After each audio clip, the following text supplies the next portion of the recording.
Thank you to our readers and our prayers and all those who are part of the class of 2023. My name is Brandon Boyd. I'm one of the ministers at Lincoln Christian Church.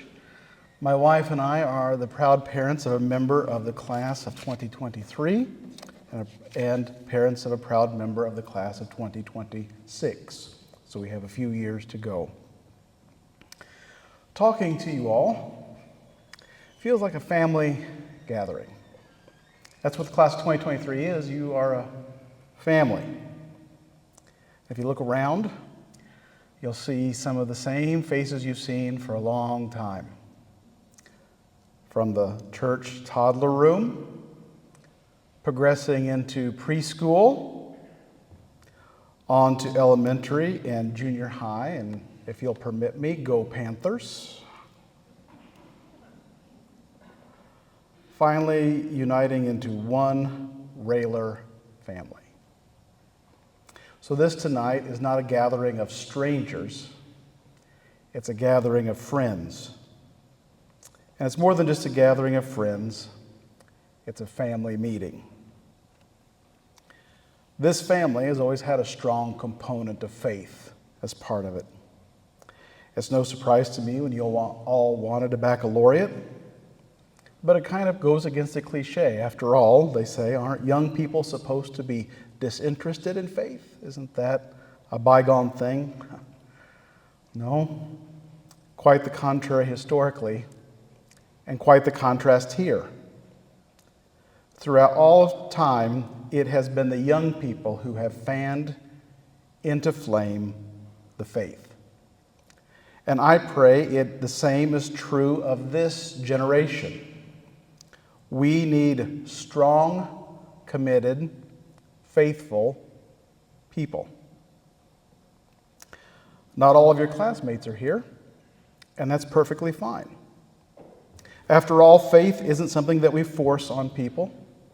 Oh, we share, we invite, we defend, we persuade, but we never insist, and we never demand. And so, my young friends, this may be how you live your life going forward here. In the larger world, there is a shrinking number of people who hold on to faith, and yet, to people of faith, that is a challenge to be accepted. When you live your life of faith, you will cause courage in others to live their faith. You can truly be salt and light. Can you allow me a moment to give you 3 words of encouragement as you go? The first word of encouragement is this: when you get to the next chapter of your life, wherever it may lead you, seek out and enthusiastically join with the faith community. Move quickly to join the faith community. I was visiting with someone who specializes in young adult ministry.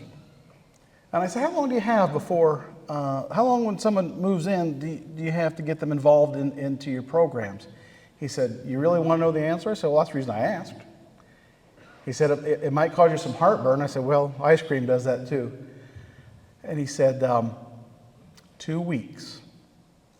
That if we don't capture people into our faith family in the first 2 weeks of them getting here, the faith in them begins to fade.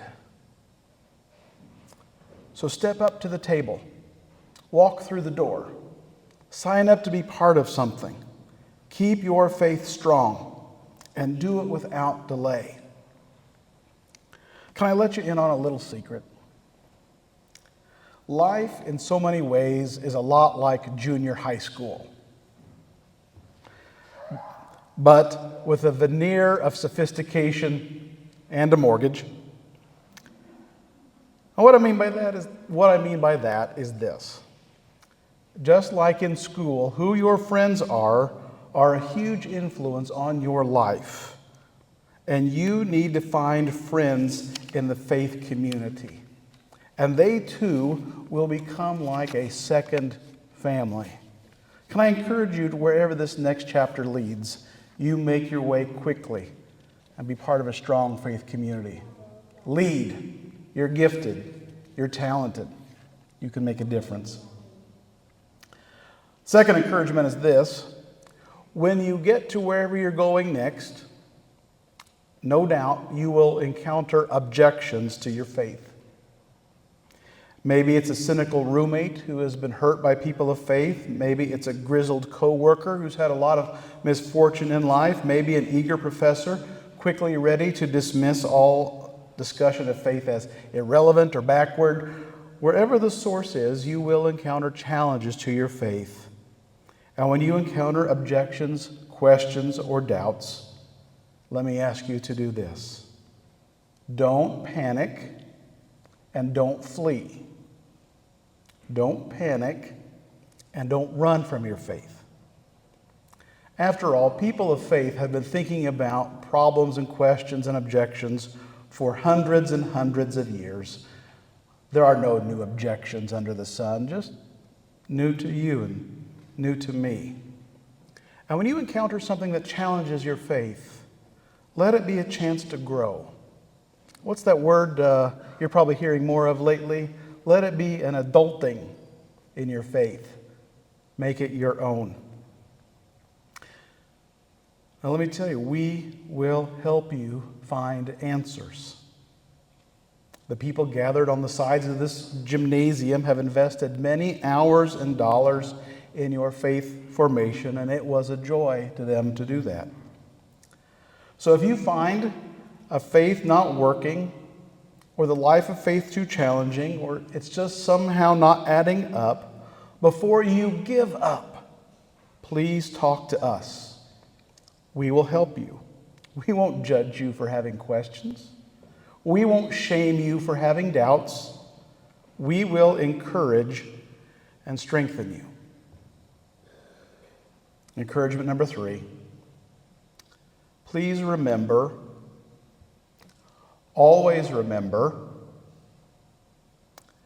that you are dearly loved.